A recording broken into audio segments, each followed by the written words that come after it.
आज हामीले कुम्भ लग्न भएका व्यक्तिहरूको स्वभाव कस्तो रहन्छ र उनीहरू कुम्भ लग्नका व्यक्तिहरू बौद्धिक, धैर्यवान, नवाचारप्रति झुकाव राख्ने हुन्छन्। समाजमा सुधार ल्याउने प्रेरणाले भरिएका यी जातकहरू आफ्नै नियम र विचार अनुसार जीवन व्यतीत गर्न चाहने स्वभावका रहने देखिन्छ। भनिन्छ शशाङ्क कान्तिम शशिनाथ भक्तिम सुमन्दकम भीमनिभम स्थिराङ्गम गम्भीर चित्तम धृतिसंयुतं च विद्वत्समं कुम्भदीपम नमामि। प्राय कुम्भ लग्नका व्यक्तिहरू शनि ग्रहको प्रभावमा रहने हुँदा उनीहरूमा धैर्यवान, गम्भीर, विवेकी, बौद्धिक प्रकृतिको स्वभाव हामीले देख्ने गरिन्छ। उनीहरूको स्वभाव धैर्य, स्थिरता रहेको हुँदा शनि ग्रहको प्रभावले यी जातकहरू सहनशील, स्थिर, लक्ष्यप्रति निरन्तर रूपमा अडिग रहने स्वभाव हामीले देख्न सकिन्छ।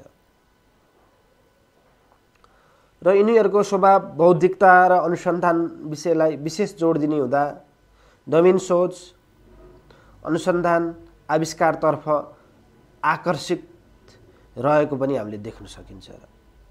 प्राय यिनीहरूलाई स्वतन्त्रता, मौलिकता र मौलिक चिन्तन, स्वतन्त्र जीवनशैली मन पराउने स्वभावको पनि रहने गर्दछन्। र यिनीहरूको समाज प्रवृत्ति, समाजप्रति जुन उत्तरदायित्व हुन्छ, जुन भूमिका रहने गर्दछ, यिनीहरूको समाज परिवर्तन, मानवतावाद, परोपकार जस्ता कार्यमा बढी रुचि राख्ने गर्दछन् यस्ता व्यक्तिहरूले।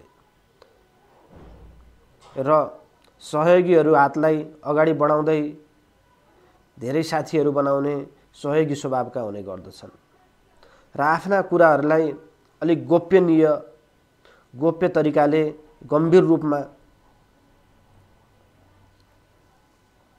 विचार राख्ने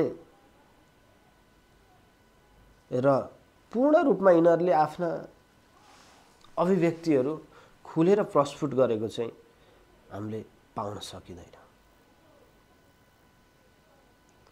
र यहाँहरूको पनि जीवनमा यदि कुम्भ लग्न भएका हुनुहुन्छ, शनिको प्रभाव छ, शनि पिपलमा जल चढाउँदै, हनुमानजीको आराधना गर्दै, हनुमानजीलाई स्मरण गर्दै, शनिको जप ध्यान गर्दै, शं शनैश्चराय नमः यो मन्त्र जप्दै